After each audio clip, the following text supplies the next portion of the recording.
Catholic Faith Radio Edition Network TV. Mga kalakbay, masayang araw po sa ating lahat. Pag-uusapan natin itong si Darwin Butlay, known as Kristohanong Isog. Alam ba nyo, ito pong si Butlay ay isang pastor, batang pastor, na minsan nangangarap makarap itong si Father Darwin Gitcano. Nagkakataon, hinarap nga niya. Ito siguro yung sinasabi na Father Darwin versus Pastor Butlay. Itong si Butlay, tuwing magla-live ako sa Facebook, lagi itong pumapasok minsan. At nagtanong, minsan pa nga nakipagdebate. Kaya ito, nakaharap rin niya si Father Darwin. Panoorin natin ang video. So, mau niya akong bangutan na kami. Bunagin ko, bunagin. Bunagin. Baptis magkaka. Pastor po ko, pastor. Oy, Akong bangutan na ng pagre kay matod nimo, dunay, sala, nga walay, bayad nga kamatayon. tarunga. Kung doon kay mabasa sa Biblia, nga ang tanan sala, ang bayad kamatayon, dawaton ba nimo nga palpak ini doktrina? Doktrina. Wala kuyawa kayo. Wala kuyawa. Father Darwin. Sa pagkakita ng sitwasyon, indot kayo. Father Darwin, Oy, Butlay. doon na may sala na dili bayad ang kamatayon.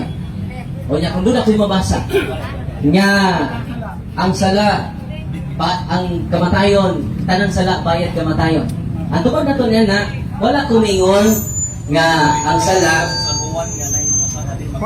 so kayo, feedback. Bro, ayaw na bro, ayaw na tikas ba? Wala na. Okay. Wa ta mag-ingon nga ang bayad ang sala dili bayad kamatayon. Atong di ko basa pastorhan. At atong ibasa diri dili ka Father Darwin. Kada i-verify nga dili ka Father Darwin ang gisulti nako. Kun dili gisulti ni Apostol Juan. Ako kini gibasa, wala nagbasa jud ko. Wa ko magsulti diri nga way gibasihan. Na pastor. Ningon siya Pastor Darwin. Sanay. Nga dunay sala na dili mo sangkot sa kamatayon. Bro Max lagi Huwag pasabot, nga dili pariha ang sala. Muna'y boy. Dunay kamay ng sala, dunay dakot na sala. Muna'y point na to, bro. Pero kung di ka mag-ilusol, wala nga, delikado dyan ng mga matay ta. San Juan, Aruman, size 23, ang bayad sa sala, kamatayon. Pero dunay sala, bro, nga di mo resulta kamatayon. Dali ang pastor sa ina no? Lingon din ni ito ba Pastor Darwin na kung may makakita sa iyang isinitaw na nakasala apan ang sala dili mo sangkot sa kamatayon. So Pastor Darwin, dili ako nag-iyon anak. Si San Juan ang nag-iyon anak. Kung yung kagpalpak, si San Juan ang palpak. Di San Juan. Abang, so uya na Sana pa rin mo gawin yan.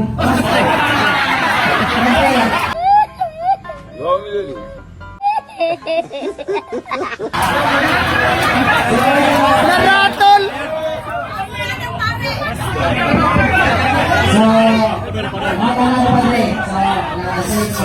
So, uya na rin kapadre, nga ang bayad sa sala, kamatayon sa Roma, size 23, uya na ka, oo, dili.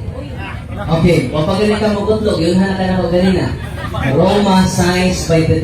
Kapantay mo, wapag ka magutlog, naunhan na ka na ko. Kaya kayo mo na ko anak. Kayo, 2 years ko nila sali sa Biblia ko. Okay, kaya ha? Wala nga. Uyon kayo ko sa Roma size 23. Hindi na namuyon sa ka, sa ingon ni San Juan. Nga dili ka ng sala, murisultas kamatayon. Ang tanong ko niyo, bibig ka mo pagawa. Nasayok ba si San Juan ini o sakto? Wala na, nasayop. Imo na una lang yung sayop pa rin. Kaya ang diskutan nila, hindi na sa mga spiritual. Ang Roma size 23, mao na ang bayad sa sala, mao ang kamatayon. Ang pananggasa sa Diyos, mao ang kinabuhi walay katapusan. So, tinaw tayo, o klaro, nga, kanang Roma size 23. Tarunga pangutana, tarunga pa. Spiritual na kamatayon. Kaya ang imong ibasa, ikutlo karon dili na spiritual na kamatayon. So, Ha? Isa dili. Okay. Okay. Ato niya, yun na mga klase ng kamatayon. May pasabot sa to. Ato di pasabot. May physical death. Doon na po spiritual death. Okay. Ang physical death, sa may physical death. theological definitions of visual teaching si man, ang kamatayon dahil physically, separation of body and soul. O sa meaning kamatayon? Separation of the body and soul. Hindi akong lawas ron, magkabati pa magkasakit. Buta sa bot, nahiusa pa ang akong lawas o kalat. Mo man itaw. Oh, lawas o kala kang tao yun. yun. Di na din na mutingo, patay na. Ang tao ni Kristo Kristo, lawas mo. Way labot ka lang. Ang spiritual death, maliging ni Kristo, nabuhi pa pero patay na. Yan sa Lucas 6:20, pasagdi ang Nagnay, patay, maglubong silang Kay minatay. Maria rin, daghan mo kay Maria. O yan din mo rin yung 5:6, katong mga tao na nagpatuloy sa sala, 70 buhi ka pa pinrect. pero patay na. Wala di pasabot mo sa spiritual death, bro. So, Pastor Darwin, kaya imong yung spiritual death o physical death, katoliko kayo ng doktrina. 1 year naman ko rin. Sa katoliko na pagpulo kayo. Salamat kayo, kaya ilang mga pagsulti, si Pastor Ache, katoliko kayo. Si Pastor Willie, katoliko kayo. Pastor Prise. Katoliko na, pero Roman. Lalo, kailan na ba na? Baka mo pare, buhi, Pastor Prise, buhi ka mo. Amigo kayo na to. O si Pastor Darwin, kanang imong tsuluhiya Pastor Darwin, Kuwang lang, Catholic na. kuwang lang kamay. Wala nga, hindi ka halayo sa pagtuong Katoliko. Amen, amen. Sunod pangutana pa din. Sumala sa Salmo 118, versikulo 20, nga walay hugaw makasulod sa gingharian sa Dios. Kana bang hugaw nga gipasabot niya dili na sala o sala na siya? Kapalit. Salamat kayo, sakto kayo ang imong gisulti. Very Catholic. Very Catholic kayo. Wala nga kini, sino yung sumak-supak na to? Si Brad Marcelo, karon, Katoliko lang ako. Pastor, Wala nga, pastor. wala hindi na yung mo mali. So, sakto kayo ng imong gikuan bro, na makahugaw sa tao ang ato sa Pastor, pastor. wala nga, maugulay pagtulunan ng Katoliko. Pastor, wala mo. Wala nga, salamat kayo kay ang imong mga huna-huna, supay kayo to. Gamay na ikuwan to. Sunod pangutana, Pastor.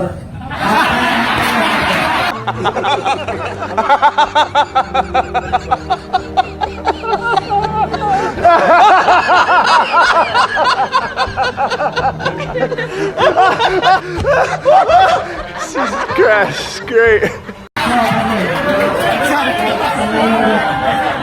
Ngano na pastor man ay kadi ba ka magluti? Sanay na lang, parang hindi na ba. Sunod pangutana. Para bibo ba, para bibo? Uyo na dahil ka nga, ang bayad doon sa sala, nga gamay, o dako, Kamatayon. kamatayon, uyo na dyan ka. Very Catholic, very Catholic. Okay. Okay. O yun ko partially, pero no ko partially. Kaya dito ko ito yung ingon. Pero ito balikon sa San Juan. Doon ay sala, nga di mo isulta o kamatayon. So, isa rin kasagot na, Linear sins. Pero doon ay sala po nga mo isulta o kamatayon. Ang nagitawag, sa doktrina, mortal sins. Atong isulti nila, mga theological term, parang nahinay mag-atun sila sa misteryo sa pagtuon. Wala nga, uyon ko Oy, baho ang sound. sa usa ka ang bahin, niya din ko uyon sa tanang bahin. Kay Uy, baho lagi, uy, baho. Resulta kamatayon. Doon na dyan sala nga mo resulta o kamatayon. Ato nang ibasa ang 1 Juan 5:16-17. Dili na maruganan ni Father Darwin, mauka na ang pulong ni San Juan Apostol Karon. nga pinangga kay sa dugas Ginoo. Walay ang doktrina ni Apostol Juan, o yung doktrina sa Katoliko, pumuyunan na nimo, doon na ka sa maturunan ni Isa. Sunod na pangutana, Pastor. Ano naman po sa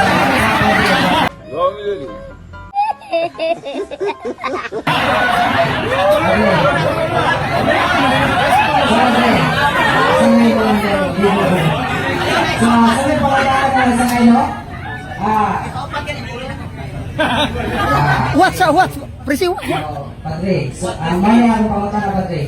Sumala sa Jeremiah 23, 11-12, nga ang pare daotan sa 12, sa versikulo 12, nilong ka pa, namali ba ng versikulo o wala na namali? 11, Jeremiah 23, 11. atong masahon. Okay? Atong basahon ha. Nagingon ang Ginoo, nautan ang mga propeta o mga pari. Nakita ko sila na nagbuhat sa utan bisan sa sulod sa templo. Danlog o bangitngit nginalan ang ilang pagasubayon. O dito, palukapahon ko sila. Pahiagumon ko sila sa katalagman, sa panahon na sinusan sila. Ako ang Ginoo may natingon niini. So, ato ba mga pinangga na paso, sanay? Kung sa akin ikapani na Hudeo. Jewish priest. Wa di pag-angkot sa pag-apil na pagkapastor na dahil. Sumpi ni Kristo. Wa di labot sa pagtuon sa pagkapastor na. Wala si Kristo sa pare diyan. Ito masama ni Son ha. Kaya wala na po may pare. Rebol to Ito masama ang Hebro, Kapitulo 3, versikulo 1. Okay, ito masama dyan. Okay, lisod kayo nga dili na ito mabasa. Hebrew 3:1 ninyo din si Jesus labaw kang Moses. Busa mga igsuon kong Kristohanon, na itawag usap sa Diyos, na awa si Jesus. Ang apostol o pangulong pari sa pagtuo nga atong gihuptan. Amen. Ang pagkapari ng Katoliko, Pastor Darwin, linya Sa pagkapari ni Kristo. Linya sa pagkapari sa mga Hudyo. Hudyo. Ang iyong iba sa pinanggang igsuon, Old Testament. ito na siya accommodated sense. Nakabasa kang pari, tanan na yung pari. Palasi gyud. O mo na nga, si Walport, si San Pedro sa 1 Pedro, 2:9, ang simbahan ay ginarian sa mga pari. Dili pastor. 1 Pedro 5, 2, ligino, atong nasahon, pinangga kay suon. Kaya mo naman o, akong nabasa sa Follow up ni Darwin susunan, kada usa bias ipinakotronso. sa mga pari. Ila ko bot. Kaya tanang pari mo na Diyos, Follow up na ipinakotronso. nagbuhat o tuutan. Oh, ang tanang pari na Diyos mo ay mga makasasa. Oh, 1 Pedro 2:9. Ningon din ni pinangga na sanay, apan kamo mao ang pinili katawhan, ang mga harianong pari o balaang nasod, gipili kamo sa Diyos aron maiya o magsangyaw sa mga kaibulungan buhat sa Diyos. So yan ang yes, sa 5 Gs, sa dinhi ang mga katawhan Sa bagong kasabutan. pare, mga harianong pare. Sa 5 Gs, ato po yung basahon. Kaya mo na ba ninyo basahan ba? Ato lang basahon ha. Okay. 5 Gs. Una, si Kristo ang pangulong pare. Okay, kung ngayon ka nga mga pare, dautan, uy, ang panguho, mapil si Kristo. Kaso, delikado ang atong pagtuwa nila. Sige ba tayo, Jesus is the answer. No? Sige tayo, Jesus is the answer. If Jesus is the answer, what is the question? Sa pinatayang 5 Gs, ningon din ihimo mo silang dingharian sa mga pari aron mag-alagad sa atong Diyos o maghari sila sa kalibutan. Sunod na mga pari nga Hudyo, ang ikakasayod, Pastor, di kasi what ni ma-appeal sa inyong diskusyon. Revoltologist ron. Doon na po yung mga pari nga bago karon sa laray na sa aton Ginoong Jesucristo. Wala sa ordination na mo, Pastor, Bro. ginan ni sugod karon ang tanang giordinahan in persona Christi. Kung sa tanang in persona Christi, representative of Jesus Christ. In the person of Jesus Christ. Munang pastor, ang imong gikutlo dili ma-apply nimo sa paring Katoliko. Kaya ang imong gibasa pare sa pinamuan sa Purma Hudyo. Okay, amen. Last question kay. Nasa Dili. Tagay ko sa pre. salamat kayo. Ito papakay si Masindat na sunod na ito mag-pitching Pastor Darwin. Balik yapon, balik. Nakakapon mo. O yan ang Panginoon. Ito kay lain kayo na salita po Ginoo niya puro kagapuso.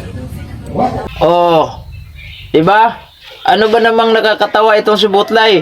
Dahil sinasabi niya, pag sunod na tanong, sabi niya ni Father Darwin, sunod na tanong, Pastor, ano ba naman itong parang nawawala sa sarili at nawawala na mental block, in short.